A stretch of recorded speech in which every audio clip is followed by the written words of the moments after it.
ولم کن بابا.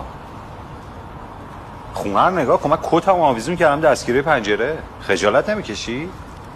تو اوج بدبختی و گرفتاری منو بچه رو ول کردی، تو این خونه رفتی. چی میگی تو؟ منصور من چند سال خرج و مخارج این خونه رو دادم، جیکم در اومد، اصلا حرفی زدم؟ به خاطر اینکه همیشه میدونستم تو آدم باهوش و جسوری هستی و سرمایه گذاریات بالاخره یه روزی جواب میده. الانم که خدا رو 100,000 مرتبه شکر انگار جواب داده.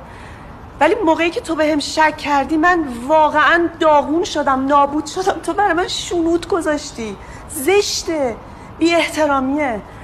اصلا انتظار اینو نداشتم که تو زندگی با تو به اینجا برسم. خب بی دلیل که شک نکردم بهت. که کسی که بی خبر خونه رو ترک میکنه میره بی خبر وسایل خونه رو جمع میکنه حتما یکیو داره، حتما آدم مشکوکیه.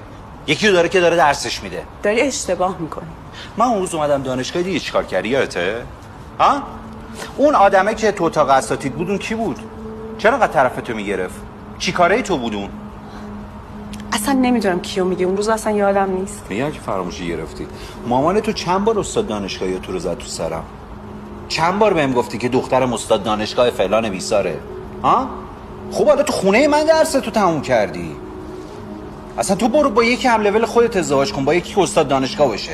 خب حالا اگه کسی هم حرفی زده تو ببخش. نمیخواستم طلاق بگیرم، میخواستم بترسونمت که عوض شی. حالا چیم عوض شده؟ مگه تو نبودی میگفتی که آدم عوض نمیشه؟ خودت نبودی؟ الان چیم عوض؟ حساب بانکی عوض شده. اصلا اینو یادم نبود.